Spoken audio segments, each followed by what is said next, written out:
Hello, j'espère que tu vas bien et aujourd'hui nous allons parler des atouts de l'hypersensibilité. Bienvenue sur ma chaîne YouTube, je me prénomme Christine et je suis coach en motivation, coach en changement de vie, coach pour les personnes hypersensibles.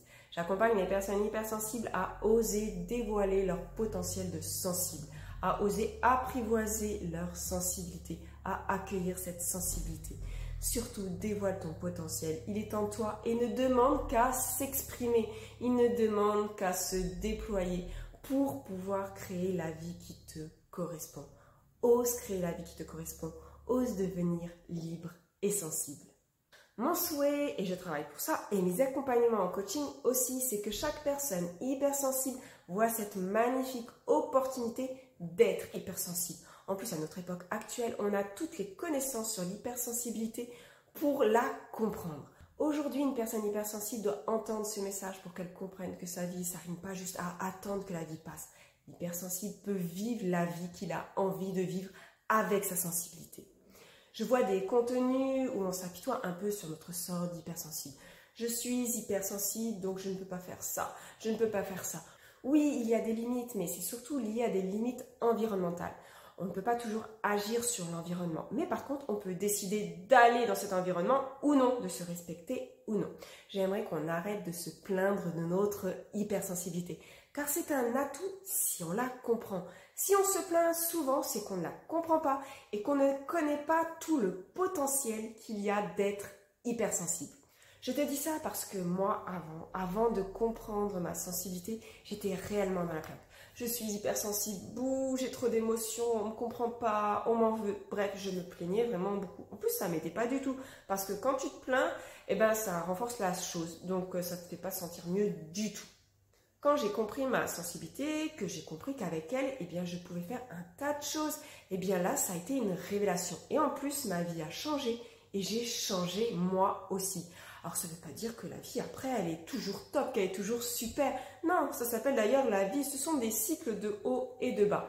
Jusque maintenant, je vois les opportunités dans tout. Je vois les opportunités quand c'est en haut, je vois les opportunités quand c'est en bas. Je vis le moment qui est en bas, ça ne va pas durer, il va passer et hop, on y go. Ton hypersensibilité, c'est un cadeau et je te partage aujourd'hui dans cette vidéo 5 atouts que tu as en toi et que tu peux, après avoir écouté cette vidéo, mettre en avant. Premier atout, déjà, tu as une énorme empathie en toi. Tu as cette capacité de ressentir, de comprendre les émotions des autres. C'est un pouvoir d'écoute extraordinaire.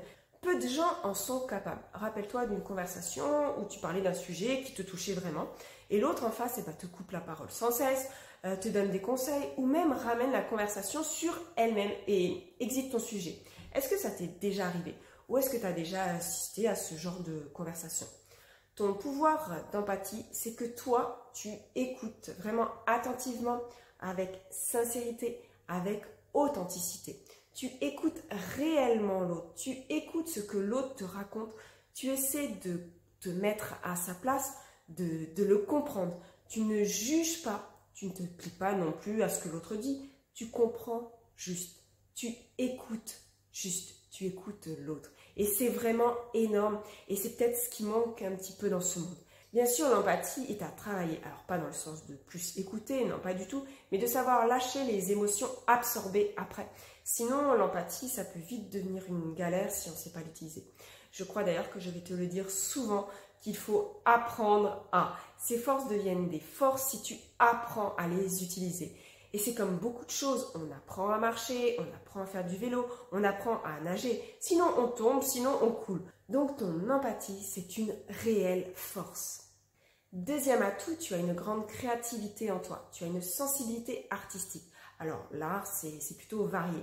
La dernière fois, j'ai une cliente qui me disait qu'elle ne savait plus trop si elle était hypersensible parce que dans une conférence, eh bien, j'ai dit que l'hypersensible aimait créer et elle ne se trouvait pas vraiment artiste. Donc, ça lui a mis le doute. Alors, je lui ai demandé si elle peignait. Elle m'a dit non. Si elle dessinait, elle m'a dit non. Si elle aimait décorer sa maison. Tilt, elle a dit oui. Et là, elle a découvert, oui, qu'elle aimait vraiment décorer sa maison avec une harmonie de couleurs. Et elle m'a dit aussi qu'elle aimait prendre des photos. Et là, elle a compris que oui, elle était bien hypersensible et qu'elle avait bien ce côté créateur, créatrice. Créer ne se limite pas à la peinture, au dessin ou au chant. Une personne qui dessine des plans, c'est un artiste. Quelqu'un qui fait de la déco d'intérieur, c'est un artiste. Un créateur de téléphone, c'est un artiste. Est-ce que tu savais que Steve Jobs, il était hypersensible? Eh oui, ta créativité, elle te permet d'avoir de nouvelles idées fabuleuses, d'innover, d'inventer, de créer. Découvre en quoi tu es un artiste, un créateur. Troisième atout, tu as une forte intuition. Tu sais, cette petite voix qui est en toi et qui te parle. Alors des fois un petit peu trop parce que le mental s'installe et tu ne sais plus faire la différence entre le mental et l'intuition. Et c'est pour ça qu'il faut comprendre ta sensibilité pour pouvoir écouter ton intuition. Tu as une capacité à lire des situations, à savoir si telle ou telle personne est bonne ou non pour toi. Moi, je t'avoue le nombre de fois où je n'ai pas écouté mon intuition et pourtant elle me l'avait dit. Je ne l'écoute pas encore assez et je travaille toujours à écouter encore plus mon intuition. D'ailleurs, il y a quelque temps, j'ai rencontré une personne et là, vraiment répulsion. J'ai senti cette répulsion, je me suis méfiée un petit peu au début, mais tu sais quoi, cette personne, elle semblait cool, en plus, elle a été gentille avec moi, donc j'ai oublié d'écouter mon intuition et ça n'a pas loupé. Quelque temps après, cette personne, elle est devenue vraiment très envahissante et manipulatrice. Et j'ai eu beaucoup de mal à la faire sortir de ma vie. Mais si j'avais écouté de suite mon intuition, j'aurais juste dit un bonjour de politesse et basta. Tout ça pour te dire que ton intuition, elle sait. Apprends à la différencier de ton mental. Moi, j'y travaille toujours, surtout pour les personnes. Pour les lieux, j'écoute souvent mon intuition. Et pour les personnes, j'aime toujours croire que tout le monde est bon pour moi.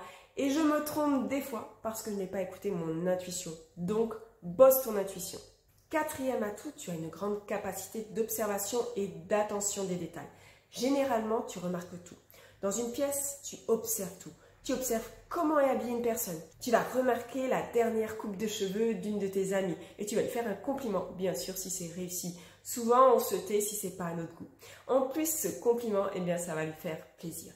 Tu vas aussi remarquer si une personne va bien ou non, car tu auras observé les mimiques de son visage, les postures de son corps. Tu vas vraiment t'intéresser à la personne. Ce sens de l'observation te permet aussi de retenir des choses, de créer par la suite, d'apprendre de nouvelles choses et même plus rapidement ou de t'adapter beaucoup plus facilement. Cinquième atout, ce sont tes émotions. Et oui, tes émotions sont tes alliés. Tu as une intelligence émotionnelle à développer. Tes émotions sont des messagères. Elles te signalent ce qui se passe en toi par rapport à une situation présente ou passée. Alors là, ce sera peut-être plus du sentiment parce que l'émotion elle est quand même très rapide. Ton intelligence émotionnelle va te permettre d'avoir des réponses beaucoup plus adaptées. Elle t'aide à te comprendre, à comprendre l'autre et à faire des choix.